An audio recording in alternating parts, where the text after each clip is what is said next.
The histogram function on your LCD can be a tremendous aid in achieving an accurate exposure. But first we must understand what a histogram does and what it represents. Let's go into Photoshop and take a look at an image and its histogram. A histogram is nothing more than a graphic representation of the tones that are in a given image. The right-hand side of the histogram is your highlight areas. The middle of the histogram are your middle tones. And the left-hand side of the histogram are your shadows. The height of the information spikes is proportional to the number of pixels that are represented of a given tone. Because this image has a majority of middle tones, we have more information in the central region than anywhere else. There are some significant highlights on the little girl's face, on her dress, and on this end of the sofa, which are represented in these first two peaks on the right-hand side of our histogram.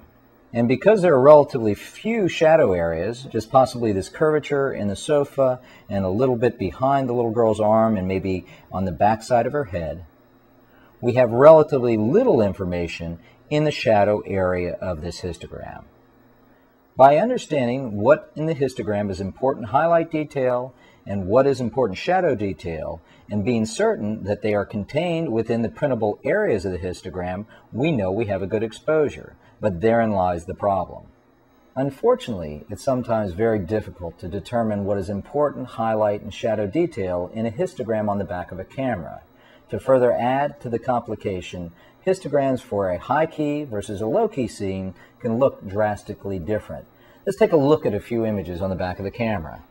In our first image, the histogram is stacked heavily to the highlight side, yet are we actually losing any important highlight detail in this image? In our next image, which is predominantly low-key, we're obviously losing some shadow detail. But again, where is the crossover between what is important shadow detail and unimportant shadow detail, and where do our highlights fit in? This histogram would lead us to believe that we need to give this image more exposure. But if we did that, we'd begin to lose detail on the little boy's face or the mother's hand. In this image, we can see on the far right-hand side, we are clipping highlight information. But if we lowered our exposure to contain the information in the veil, we drastically underexpose this image. In our fourth image, the histogram would lead us to believe that we're slightly overexposed, and the tendency would be to underexpose this by probably another half a stop to full stop.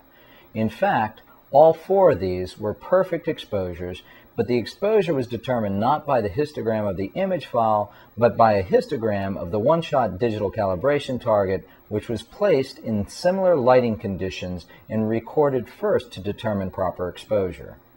By placing the digital calibration target in the same lighting conditions as your subject or the scene you'll be photographing, then metering off the 18% gray area to achieve a base exposure, you can then view the histogram of the target, which is now repeatable and predictable to determine whether you have a good exposure or not.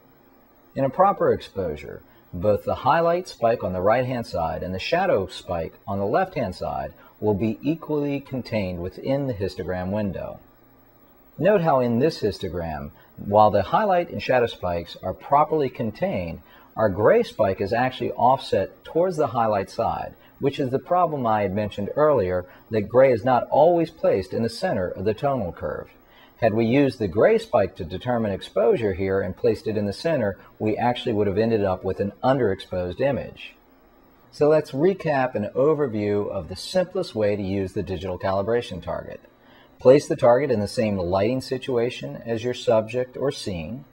Meter off the gray area of the target to determine a base exposure.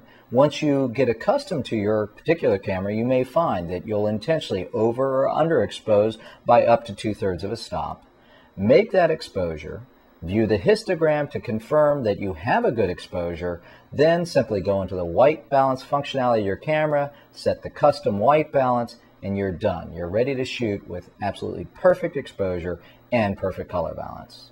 In the next tutorial, we'll show you some practical applications for using the digital calibration target.